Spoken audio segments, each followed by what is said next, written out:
బండి సంజయ్ కొడుకుని పోలీస్ అధికారులు అరెస్ట్ చేసినా పోలీసు వాళ్ళు చెప్తున్నారు. ఇటేమో బండి సంజయ్ ఏమో తీసుకొచ్చి నేనే డ్రాప్ చేసినాడు, అతను సరెండర్ చేయించినాడు వాళ్ళు చెప్పారు. అసలు ఏమనుకుంటున్నారు? ఈ డియర్ ఫ్రెండ్స్ మధ్యలో డ్రామా బాగా నడుస్తున్నది.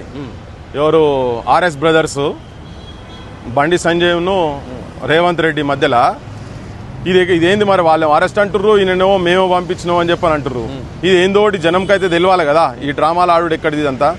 సో బరాబర్ నేను ఎప్పుడో వారం కింద 8వ తారీఖు రోజు కంప్లైంట్ ఇస్తే ఇవాళ 16వ తారీఖు కదా, 16 తారీఖు రాత్రి ఇప్పుడు వచ్చిర్రు. నిన్నటిదాకా కోర్టుకు దొరుకుతాడు, ఆయన కోర్టుకు సంతకాలు పెడతాడు, అడ్వకేట్లకు సంతకాలు పెడతాడు, అన్ని పెడతాడు.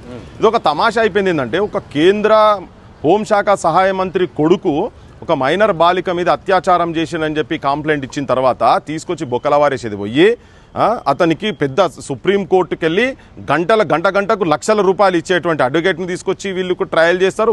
నిన్న అది కాగానే ఇవాళ వచ్చి ఇక్కడ వచ్చి అరెస్టో ఇవాళ ఏమైందో రెండిట్లు ఏం చేస్తారో తెలియదు. మరి ఇప్పుడు ఆయన చెంచల్గూడకో లేకపోతే చెర్లపల్లికి పంపిస్తేనేమో అరెస్ట్ అయినట్టు, లేకపోతే ఇక్కడ నుంచి ఇటే మళ్ళీ సూప్ లెక్క మళ్ళీ ఎట్లా తీసుకుపోతారా తెలియదు. ఇప్పుడు ఏది ఏమైనా కానీ ఇదంతా ఈడిదాకా తీసుకొచ్చేది మాత్రం ఇక్కడ జరిగినటువంటి ప్రజా సంఘాలు కావచ్చు, ఇండివిజువల్స్ కావచ్చు, ఎవరెవరైతే ఈ మైనర్ బాలికకు సింపథెటిక్గా ఉన్నారో, తనకు సపోర్ట్ చేస్తున్నారో, ఇదంతా వాళ్ళు చేసినటువంటి కృషి. లేకపోతే ఇది పక్కా దీన్ని తప్పుదో పట్టిద్దరు. ఎందుకంటే ఇప్పటిదాకా తాత్సారం చేసిండ్రు. ఇక్కడ కూడా ఇప్పుడు భారతదేశానికి మొత్తం ఎట్లా కనబడ్డది అంటే ఢిల్లీలో ఉన్నది బీజేపీ గవర్నమెంటే, తెలంగాణలో ఉన్నది కూడా బీజేపీ గవర్నమెంట్ లెక్కనే ఉన్నది. బీజేపీ గవర్నమెంట్ ఎట్లా జరుగుతుందో అన్ని ప్రివిలేజెస్ వాళ్ళకి ఇక్కడ దొరుకుతున్నాయి.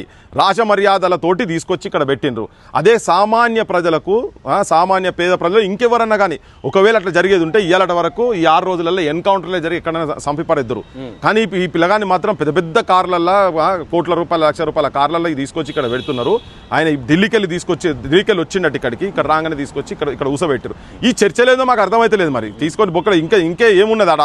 పోక్సో కేసు మైనర్ బాలిక మీద మొన్నటిదానికి ఏం చేశారు, డేట్ ఆఫ్ బర్త్ అది అని చెప్పి కథలు పడ్డారు. ఆ డేట్ ఆఫ్ బర్త్ కూడా క్లియర్ అయిపోయింది. అది అంటే ఇంకా కూడా ఇప్పటికీ కూడా ఇంకోటి ఏంటంటే కానూను కూడా రాత్రి 12 దాటే వరకు కోర్టులో జరిగితే ఏదైనా సామాన్యమైన మనిషికి జరుగుతుందా? ఇట్లా పోక్సో కేసు కింద సామాన్యమైన వ్యక్తికి ఇటువంటి న్యాయం దొరుకుతుందా?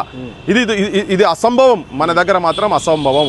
ఇది రాజకీయ నాయకులు అందరూ కలిసి ఇక్కడ ఉన్నటువంటి కాంగ్రెస్ నాయకులు, మరి ఢిల్లీలో కూడా రాహుల్ గాంధీ వాళ్ళు కలిసినా తెలియదు. ఇది ఒక అజిటేషన్ లెక్క బయట తీసుకుపోవాలి కదా. నిన్న ప్రెస్ దాంట్లో ఒక అడ్రస్ చేసుకుంటూ ముఖ్యమంత్రి చెప్తాడు, గంట లోపల మేము కేసు బుక్ చేసినామని చెప్పిండు.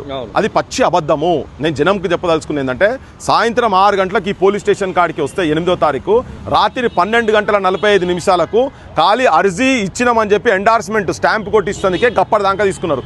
కేసు తెల్లారి పెట్టిండ్రు. కేసు తెల్లారిపోతే ఎప్పుడు కరీంనగర్లో ఇక్కడ కేసు పెట్టిరు అనగానే కరీంనగర్లో కేసు కౌంటర్ కేసు పెట్టించి అక్కడ కేసు పెట్టిన తర్వాత వాళ్ళు ఇక్కడ కేసు పెట్టిరు. అంటే ముఖ్యమంత్రి జనానికి, సమాజానికి, ప్రపంచానికి, తెలంగాణ ఆడోళ్ళందరికీ అవమానం చేసే విధంగా ఒక గంట సేపట్ల పోక్సో కేసు బుక్ చేసిరనగా అది కనుక ఉండేది ఉంటే దేనికంటే దానుకుంటాం. అంటే ఇంత అబద్ధాలు ప్రచారం చేస్తారు కదా. అంటే చట్టాలు వీళ్ళు ఎట్లా అనుకుంటే అట్లా జరుగుతాయి. మైనర్ బాలిక మీద అత్యాచారాలు చేసి కూడా ఆయన ఢిల్లీకి తిరుగుతాడు, దేశం మొత్తం తిరుగుతాడు. బండి భగీరథ మరి ముఖ్యమంత్రికి తెలుసు, అది మరి ప్రధానమంత్రికి కూడా తెలుసో తెలియదు. మరి నువ్వు ఇంత సాయం చేస్తున్నావు, నువ్వు కూడా మా దగ్గరికి వస్తే ఇంకా చాలా పెద్ద స్థాయికి పోతావు అని చెప్పి ప్రధానమంత్రి కూడా వేదిక మీదకి చెప్పిండు. అదేదో ఆయన పార్టీలోనికి చెప్పినట్టుగానే ఆయన చెప్తాను. మరి వాళ్ళిద్దరి మధ్యలో ఏం మర్యాదలో ఏమున్నాయో తెలియదు. లేకపోతే ఈ ముఖ్యమంత్రికి బిడ్డ నువ్వు మరి ఓటుకు నోటు కేసులో ఉన్నావు, పిసికి పాడేస్తా, నిన్ను తీసి బొక్కల వారేస్తా అన్నాడో, ఏం భయం పెట్టిండో, లేకపోతే ఈయన భవిష్యత్తులో బీజేపీలో పోతాడో తెలియదు. కానీ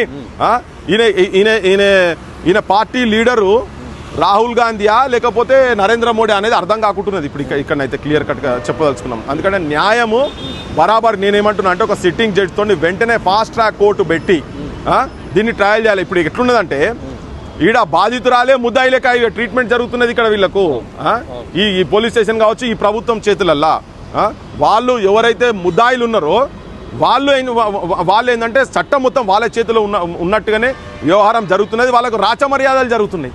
వీళ్ళని మాత్రం సోషల్ మీడియా కావచ్చు, డిఫరెంట్ మీడియా కావచ్చు, గవర్నమెంట్ కావచ్చు, ముఖ్యమంత్రి ఎంత బాధ్యత రహితంగా మాట్లాడినట్టే. నువ్వు ఏం చేస్తారా మరి పట్టుకొచ్చావు, ఇప్పుడు ఏంది ఇప్పుడు ఆయన ఉరితాడెక్కియాలని అంటాడు.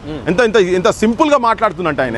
అంటే బాధితురాళ్ళకు అంటే ఎంతో కష్టపడి ఆ స్టేజ్ దానికి వచ్చిండు బండి సంజయ్ అని మాట్లాడుతున్నాడు. కానీ ఎంత వాళ్ళు మానసికమైన ఒత్తిడిలా మైనర్ బాలిక వాళ్ళ కుటుంబము వాళ్ళు ఎంత మానసిక వేదతో ఉన్నారు.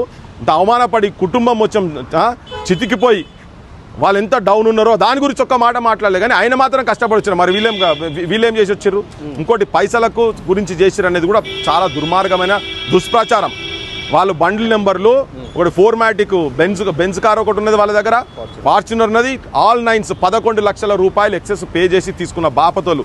నీ 50,000 రూపాయలు వాళ్ళు వేసుకునే చెప్పుల ధర కూడా కాదు, ఆ కుటుంబం వేసుకునే చెప్పుల ధర కూడా కాదు. వీళ్ళు చెప్తున్నది అంటే ఈ అహంకారం. ఇంకొకటి ఇక్కడ నేను క్లియర్ కట్గా చెప్పదలుచుకునేది ఏంటంటే, వాళ్ళు ఇచ్చినటువంటి కంప్లైంట్ కాపీలో, బాధితులు ఇచ్చినటువంటి కంప్లైంట్ కాపీలో బండి సంజయ్ దగ్గర తీసుకుపోయినప్పుడు చాలా వాళ్ళని అవమానంగా, నీచంగా, హీనంగా, ఎక్కడెక్కడ తిరిగినావు, ఏడడ పండుకుని ఈ టైప్ ఆఫ్ భాష మాట్లాడిండు. నేను ఒక యూనియన్ మినిస్టర్, నేను ఏం చేయగలుగుతాను నీకు తెలుసు కదా, ఇట్లా నా బిడ్డ ఇట్లా ఫినాయిల్ తాగితే రుచి ఎట్లున్నదమ్మా అని అడిగిండట, టేస్ట్ ఎట్లున్నది ఫినాయిల్ టేస్ట్ అని. అంటే ఒక మైనర్ బాలికను అటువంటి క్వశ్చన్స్ చేసినటువంటి అతని మీద కూడా, బెదిరించిన దాని మీద కూడా, అసలు ఆయన మీద కూడా కేసులు పెట్టాలి.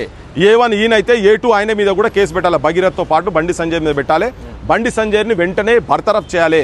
భారత రాజ్యాంగం మీద, భారత చట్టాల మీద బీజేపీ ప్రభుత్వానికి కాబట్టి నిజంగా మీరు రామరాజ్యం అంటే ఆయన బర్తరఫ్ చేయాల్సిన అవసరం ఉంది. ఇంకొకటి ఏంటంటే ఓపెన్ థ్రెట్స్ చేస్తున్నాడు ఆయన బహిరంగంగా. మొన్న కరీంనగర్లో ఎంత ఓపెన్ థ్రెట్ చేసినట్టే, ఎవరైనా మన సొంటలో ఎవరైనా మాట్లాడినా, సమాజంలో మాట్లాడినా ఒక్కొక్కరిని గుర్తుపెట్టుకుంటా, ఒక్కొక్కరిని అంతు చూస్తా అనా, నేను చూడు ఒక్కొక్కరిని అంతు చూస్తా అని ఏం నినాదాలు చేస్తుండు. మళ్ళా రామ లక్ష్మణ్ జానకి, జై బోలో హనుమానికి అని, జై శ్రీరామ్ అని నినాదాలు ఇచ్చుకుంటా. రాముడు ఇక్కడ చెప్పలే, ఇవన్నీ మాటలు ఎక్కడ చెప్పలే. రాముడు అంటే అనేటాన్ని నిజంగా ఉండేది ఉంటే, ఏదో రూపంగా మనుషులు అక్కడ ఉండేది ఉంటే బాణాలు పెట్టి గుండెలకెళ్ళి గుర్తుండే కావచ్చు. అట్లా మాట్లాడుతున్నాడు, ఓపెన్గా థ్రెటన్ చేస్తున్నాడు కదా. సో 100% ఆయనకు ఆ యూనియన్ మంత్రి పదవి ఎట్టి పరిస్థితిలో ఉండాల్సిన అవసరం లేదు. ఇది ప్రజలు అనుకుంటారు, సో చీతు అనుకుంటారు బయట మొత్తం. కానీ ఇంకా వాళ్ళకి ఏంటంటే అధికారంలో ఉన్న వాళ్ళు మొత్తం 2 పార్టీలు ఒకటైన, 2 పార్టీల నాయకులు ఒకటైన కాబట్టి ఇవాళ ఈ పరిస్థితి ఏర్పడుతుంది. అరెస్ట్ అయ్యింది కదా, చర్యలు ఏమైనా ఉంటాయి అనుకుంటారా, లేదంటే ఇప్పుడు ఇది కూడా జనం ఒత్తిడితో జరిగింది ఇదంతా. ప్రస్తుతం వాళ్ళు తాత్కాలికం అనుకోవచ్చు, కానీ మన బోటోలో జనం లోపల తీసుకుపోతాం. ఆయన మంత్రి పదవి కూడా ఊడిపోవాలి, ఎందుకంటే ఇన్ఫ్లుయెన్స్ చేసేటువంటి పరిస్థితులు ఆయన ఉన్నాడు. ఇప్పుడు ఏదైనా ఎగ్జామ్ రాస్తే దానికి పేపర్ సెట్ చేసేటోడు వాళ్ళ కుటుంబ సభ్యులు ఎవరైనా ఎగ్జామ్ రాసేది ఉంటే అది ఉండదు. జడ్జిమెంట్ ఎవరైనా జడ్జి వాళ్ళ రక్త సంబంధికులు వాళ్ళ ఇంట్లో ఎవరైనా ఉంటే జడ్జిను అక్కడ పెట్టరు. అట్లనే ఇప్పుడు ఇక్కడ ముద్దా ఇక్కడ ఉన్న తర్వాత కేంద్ర హోంశాఖ సహాయ మంత్రిగా ఆయన ఉండు అనేదే వాళ్ళు ఎవిడెన్సెస్ను తీర్మారు చేసుడు కావచ్చు, కంప్లైనెంట్ను వాళ్ళు ఇంకా ఇబ్బంది పెట్టి వాళ్ళను ఏంటంటే ఒత్తిడికి గురి చేస్తారు కాబట్టి ఆయన మంత్రి పదవి వెంటనే తీయాలి. సో ప్రజా పోరాటాలు జరుగుతాయి, దీని మీద ప్రజల వాయిస్ కూడా ఉంటుంది కాబట్టి బరాబర్ దీన్ని ఒత్తిడి తీసుకొచ్చి దీన్ని ఒక లాజికల్ ఎండ్కి తీసుకుపోవాల్సిన అవసరం అయితే ఉన్నది. తీసుకుపోదాం దాన్ని.